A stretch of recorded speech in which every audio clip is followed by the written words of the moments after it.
Design thinking is an approach for improving the world in which we live and the ways in which we work together to identify and achieve our goals. It's not a workshop method, although there are many such tools associated with it. It is both a way of working, a designerly approach to doing things developed from studies of how professional designers work, and an international movement aiming to empower people by developing their design capabilities. Design thinking begins with a focus on how we observe designs in action, applying a curiosity combined with design concepts, many of them from sociology and psychology, to understand how real people interact and benefit from designs, or as is often the case, how they are hindered by their limitations. The aim is to critically describe the world as it is, and then to formulate a creative response to improve it. But the creative response is always founded in well-developed capability for observing, understanding and describing people and designed things.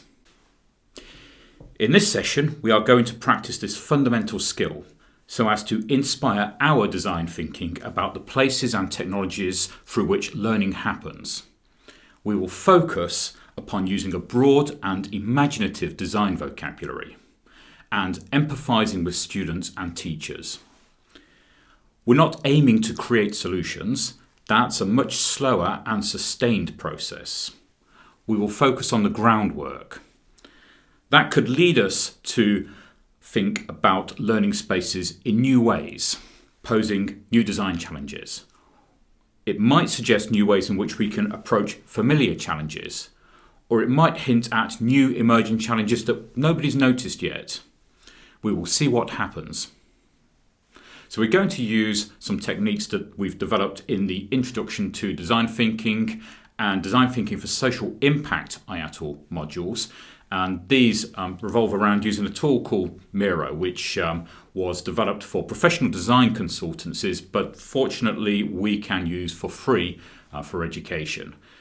So you'll see how we use Miro to set up the challenge, working groups, applying design concepts in frameworks that have been pre-prepared, and then coming out of the groups to reflect upon, share what we've come up with in the groups, and to move on and step through a series of iterations, thinking about the design challenge in different ways.